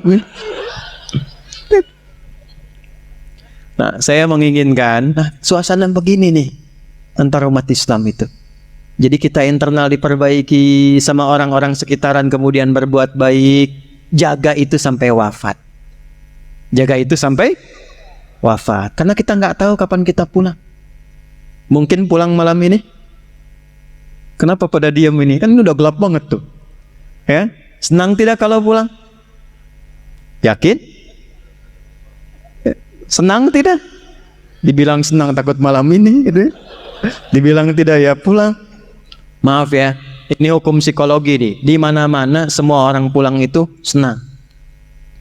Nih saya tanya nih, kalau habis lebaran mau Idul Fitri, mau pulang kampung, senang tidak? Senang kan? Besok lebaran kita mau pulang, saking senangnya kita cari bekal kan? Yang paling hebat tuh begini, dan cuma ada di Indonesia nih. Saya udah cek negara-negara lain nggak ada tuh. Ya, kita punya asosiasi 20 negara, jalan-jalan nggak ada yang kayak Indonesia. Disiapin jauh-jauh hari, tiket-tiket kereta habis, bis-bis makin naik dibeli juga. Yang paling hebat, ada orang yang menyiapkan bekal, pulangnya pakai motor bebek, bekalnya singa. Tahu nggak? Motor bebek tapi bekalnya singa, dus tambah. Begitu lewat dus pelepah pisang, tambah lagi satu lagi. Kumpulkan banyak. Kenapa? Ketika saya tanya, karena Ustadz saya senang mau pulang. Dan saking senangnya dia tuliskan di belakang pakai kardus, dia tulis dekat knalpotnya itu, sayang aku pulang. Lalu dia telepon ke kampungnya, aku pulang hari ini. Yang di kampung, Allahu Akbar, chat rumah karena ada yang mau pulang. Disediakan makanan, yang nggak ada diada-adakan. Yang paling klasik, maaf, yang luarnya itu kaleng biskuit, isinya rengginang. Saya nggak sebut nama karena endorse. Kaleng biskuit isinya rengginang. Tasik banyak ya Bu ya? Itu paling banyak. Kenapa? Karena senang ada yang pulang. Jadi setiap pulang itu biasanya senang. Kalau siap bekalnya. Itu poinnya. Saya tanya waktu satu kali, kenapa Anda nggak pulang mudik? Nggak ada bekal Ustaz. Sifat pulang senang kalau ada bekal. Kalau sedikit bekal, tak ada bekal, tak siap pulang. Jadi setiap disebutkan pulang, semua senang. Ini saya konfirmasi lagi nih. Kalau malam ini kita pulang, senang nggak? Udah punya bekal? Maka materi yang kita pelajari malam hari ini, bawa dan terapkan. Taubat dulu malam ini. Dengan taubat gugur semua dosa insya Allah. Kecuali utang ya, awas tuh. Utang tetap bayar tuh. Taubat utang tidak lunas dengan taubat. Ya, yang buruknya hilang, yang utangnya lunasi. Begitu selesai kemudian kosong, pulang dari sini, jalan itu udah bawa pahala. Ada orang pernah bunuh 99 sampai 100 orang. Dia mau taubat. Begitu mau tobat datang pada seorang kiai. Kata kiai itu, kalau yang kayak kamu ini saya nggak bisa bimbing, tapi saya referensikan pada kawan saya yang di sana. Ini sikap bijak. Nggak ada ustadz menguasai segalanya. Kalau bukan pakar di bidangnya, arahkan dan sarankan pada ustadz lain yang menguasai bidangnya. Maka dia jalan ke tempat kiai itu, di tengah-tengah, ternyata ajalnya tiba, meninggal. Di tengah-tengah. Apa yang terjadi? Ini saking viralnya sampai di era Nabi Muhammad turun ayat An-Nisa surah keempat ayat 100. Wa may yuhajir fi sabilillahi yajid fil ardi muraghaman katsiran wasi'a wa may yakhruj min baitihi muhajiran ila Allah wa rasulihi thumma yudrikul maut faqad waqa'a ajruhu 'ala Allah. Siapa yang bertekad merubah dirinya lebih baik, kalau dia masih ada ajal hidupnya, maka oleh Allah akan dilimpahkan ketenangan. Jadi kalau mau berubah jadi baik, bukan dunia dulu yang dikasih, bukan materi, bukan pangkat dulu, diberikan ketenangan di hatinya oleh Allah supaya menerima kebaikan. Setelah itu baru dilimpahkan, kedudukan tambahkan, harta tambahkan, ilmu tambahkan. Tapi kalau dia ingin berubah tiba-tiba wafat di pertengahan, maka jalan kakinya itu menggugurkan dosa-dosanya. Taubatnya diterima, tapak kakinya dihitung sebagai amalan baru. Maka orang tadi yang pernah membunuh 100 orang, maaf, dia meninggal di pertengahan jalan ke majlis ilmu untuk mengaji, di tengah-tengah belum sampai belajar, meninggal di tengah. Allah perintahkan, catat amalannya untuk menggugurkan dosanya, dan catat tapak pertama kakinya untuk mengantarkan dia ke surga. Ada yang pernah bunuh orang di sini? Gak apa-apa, mumpung ada Kapolda. Ada yang pernah bunuh orang? Gak ada. Maaf ya, Anda belum pernah bunuh orang, belum pernah berbuat keburukan seperti orang tadi. Sudah sampai ke tempat ini mengaji, sudah belajar, dapat materi, dapat ayat, dapat hadis. Tinggal taubat, pulang, tunggu ajal menjemput, selesai. Kalau belum dengan semua ini yang Allah berikan, belum mampu membuat kita berubah, dengan cara apa lagi dikumpulkan oleh Allah untuk diberikan hidayah? Dan yang datang ini kan dipilih. Siapa yang meminta Anda ke sini? Saya hampir nggak kenal Anda semua, nggak kenal saya. Walaupun guru saya mengajarkan, saya punya kiai mengajarkan begini, nah, kalau kamu ngajar, tatap wajahnya satu-satu. Tatap. Nanti saat malam bangun tahajud, berdoa, bayangkan wajah-wajah itu. Kamu taubat, lalu mintakan ampunan dan kasih sayang Allah untuk semua yang ngaji, yang pernah ngaji dengan kamu. Dan minta sama Allah supaya yang disampaikan meresap ke hati mereka. Mintakan kebaikan kepada Allah. Saya tidak kenal dengan Anda pada umumnya, tapi yang terpilih hadir di sini, Anda siapa yang menggerakkan? Bukan karena Adi Hidayat gak ada apa-apa ini. Kalau bukan Allah yang berkehendak, mustahil Anda pengen datang dari jam 4. Ada yang bilang jam 2. Datang duduk-duduk nunggu, siapa yang menggerakkan? Kalau bukan Allah sayang pada bapak dan ibu, menggugurkan dosa, mengangkat derajat, untuk apa dikumpulkan kita duduk sampai malam hari ini? Bertakwalah kepada Allah, karena waktu pulang itu tidak kita ketahui.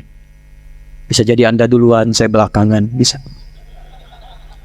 Atau keadilan Allah terjadi, diputar. Saya belakangan, Anda duluan, mungkin. Ya. Salah ya. Ya. Ini saya kasih motivasi yang terakhir nih. Maaf, sampai jam berapa kita ini? 12.10 ya. Nah, silakan itikaf sampai jam 12. Saya habis ini selesai. Lihat sini.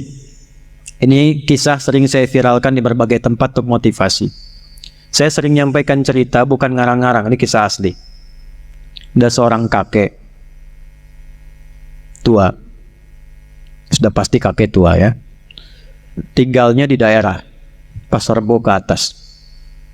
Pekerjaannya sederhana, bukan pejabat, bukan orang kaya, tapi orang yang sangat viral di lingkungan langit.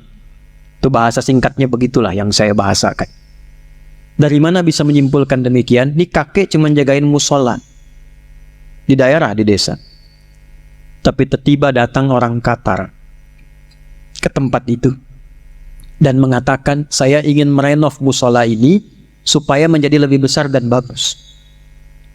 Saya cuma tanya pada Anda, tolong pikirkan tuh, di mana orang Qatar, dari Qatar ya, Qatar bukan Tanah Abang tuh, ya.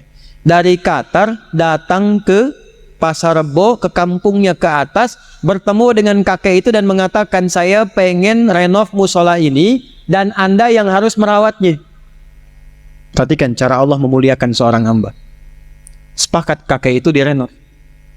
Begitu jadi dimaksimalkan mengerjakan amanah itu. Yang ngepel, yang ngelap, yang bersihkan, yang azan, yang qomat, yang imamin, kakek itu. Yang luar biasa. Kamis nih, sama persis nih kita malam Jumat, Kamis, ba'da asar. Beliau setelah menunaikan tugas sedang puasa, nunggu-nunggu buka.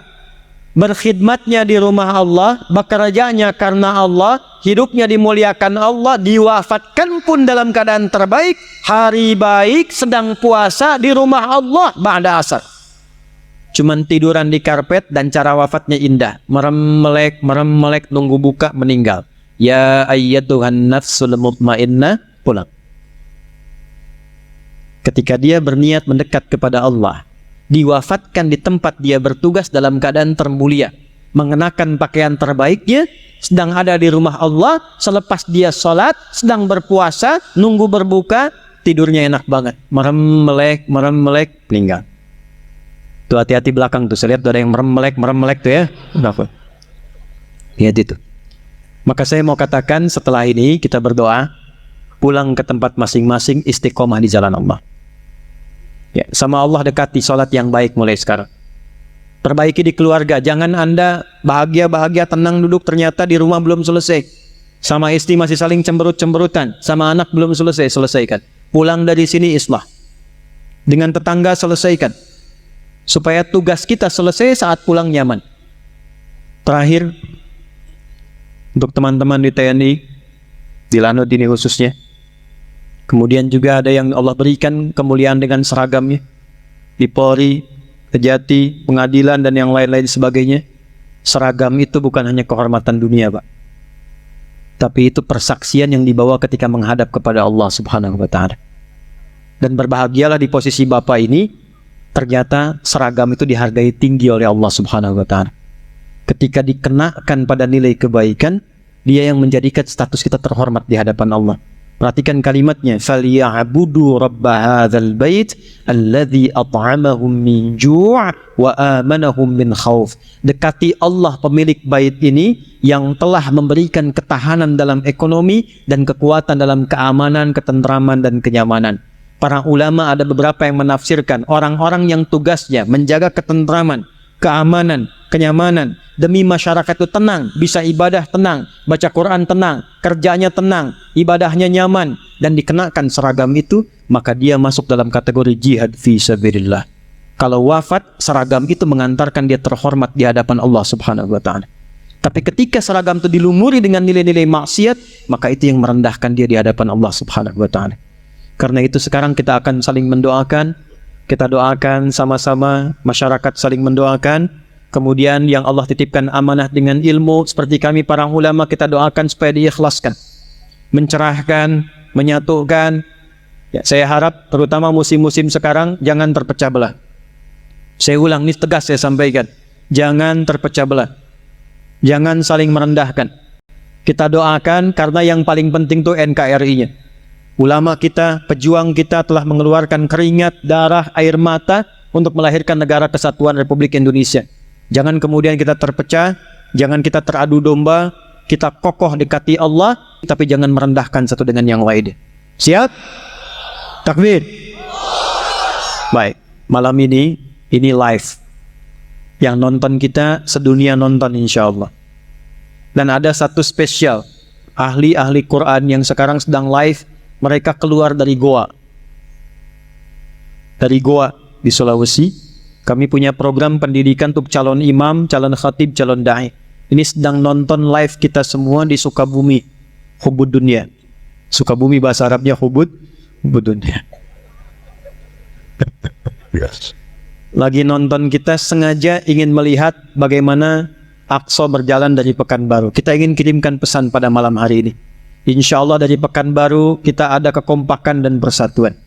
Kita ingin percikan rahmatan lil alamin sebagai umat Nabi Muhammad SAW, dan kita doakan semua yang terkait dalam kehidupan ini mudah-mudahan dilancarkan, diberkahi, dan khususnya Lanut Resmi Nur Yadin ini sekali lagi semua yang ada di sini 1.100 orang kurang lebih diberkahi oleh Allah Subhanahu wa Ta'ala dalam kebaikan.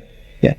Mari kita berdoa dengan menundukkan hati kita. Saya minta izin supaya bisa duduk dulu, supaya berdoanya lebih nikmat, lebih nyaman, dan lebih khusyuk insyaAllah. Bismillah. Astaghfirullahaladzim, astaghfirullahaladzim, astaghfirullahaladzim, alladzi la ilaha illa huwal hayyul qayyum, wa natubu ilaih. Allahumma la ilaha illa anta subhanaka inna kunna minadh dhalimin. Allahumma nahmaduka hamdan kama 'allamtana an nahmadak.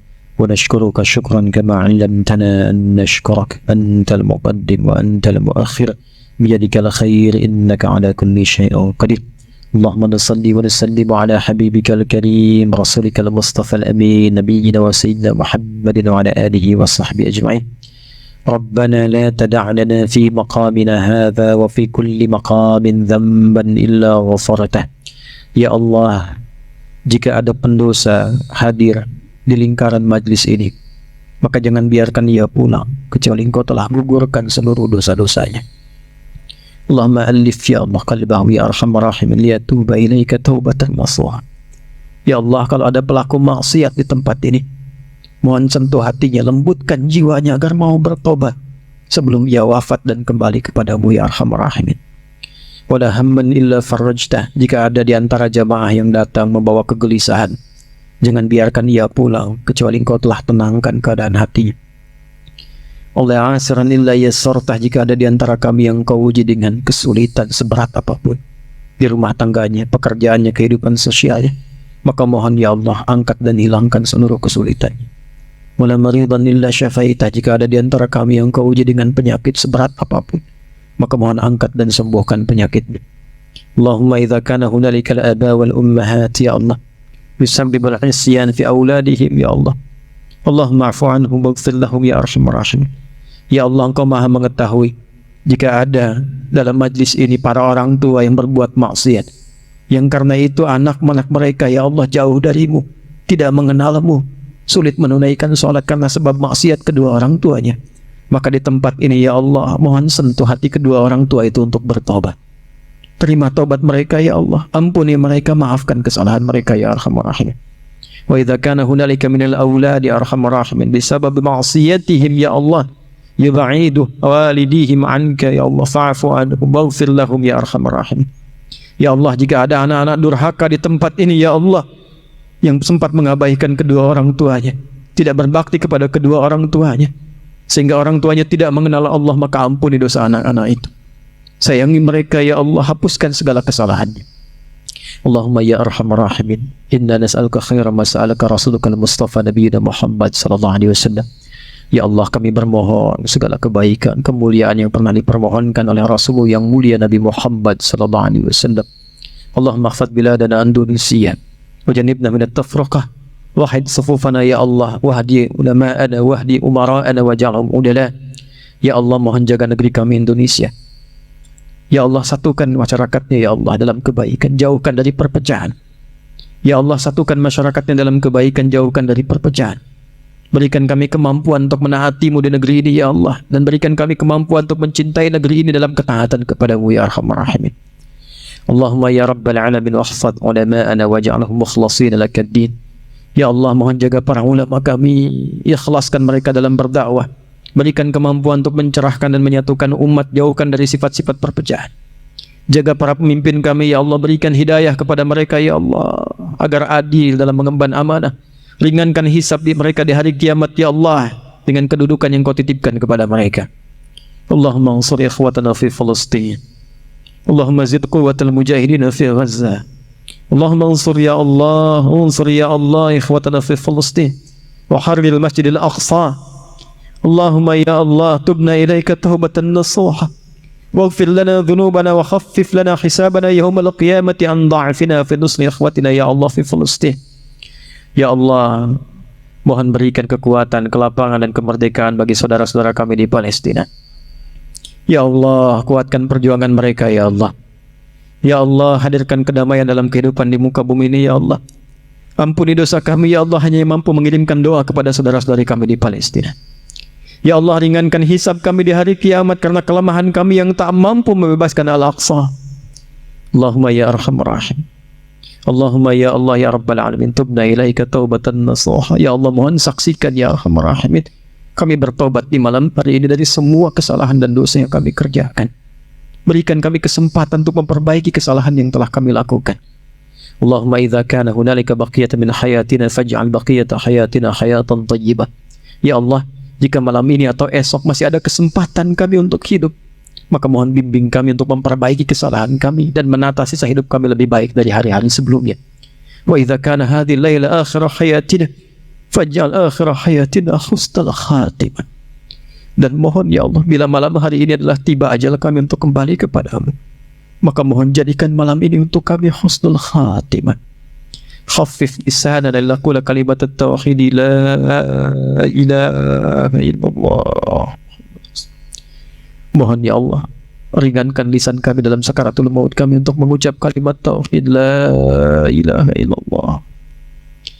Wajib kalimatana biqaulika ya ayyatuhan nafsul mutmainnah irji'i ila rabbiki radiyatan maradiyah fadkhuli fi ibadi wa dkhuli jannati. Dan mohon jawab kalimat kami dengan jawabanmu yang indah, hei jiwa-jiwa yang tenang, cepat pulang kepadaku. Aku ridha dengan amalmu, engkau ridha dengan pemberianku. Kau masuk dalam golongan hamba-Ku. Aku terima taubatmu, aku siapkan surga untukmu. Allahumma ashtaqna bi Rasulillah. Allahumma ashtaqna bi Rasulillah. Ya Allah, kami rindu dengan Rasulullah. Allahumma ashtaqna bi Rasulillah. Ya Allah, kami rindu dengan Rasulullah. Kami tak pernah bersamai beliau di dunia ini, bahkan tak mampu melihat beliau di alam mimpi. La tudayya fursah lana ya Allah. La taqya ma'a Rasulullah fi jannatika al-firdaus fi kautsari Rasulillah. Ya Allah, mohon jangan hilangkan kesempatan bagi kami untuk menatap Rasulullah di jannah-Mu ya Allah, di telaga Kautsarnya ya Allah. Jadikan kami termasuk umat-umat Rasulullah sallallahu alaihi wasallam. Allahumma aslih ahwalana wa yuqarribuna ilaika. Karena itu kami mohon ya Allah, perbaiki keadaan kami supaya bisa lebih baik dan lebih dekat denganmu ya Allah. Ati anfusana taqwaha wa zakkiha anta khairu man zakkaha anta waliyuha maulaha. Ya Allah, bersihkan sifat-sifat kami yang dari yang buruk menjadi baik. Bersihkan hati kami dari kotoran-kotoran yang buruk.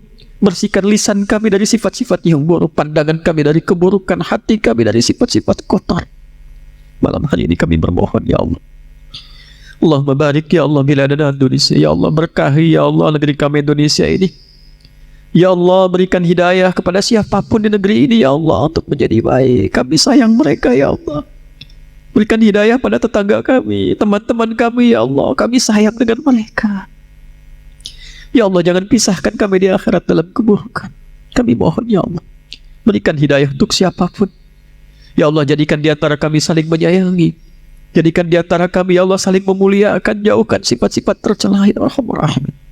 Allahumma arzuqna ni'matal istiqamah fil hayat wa ni'matat tumanina fil wafat.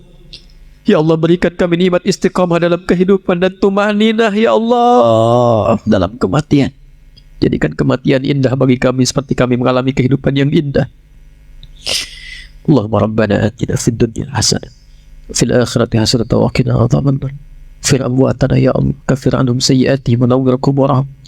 Ya Allah, jika ada orang tua kami, kerabat kami, ayah ibu kami telah mendahului kami mohon ya Allah, sebagaimana Kau muliakan di dunia untuk mereka, muliakan mereka di alam kuburnya.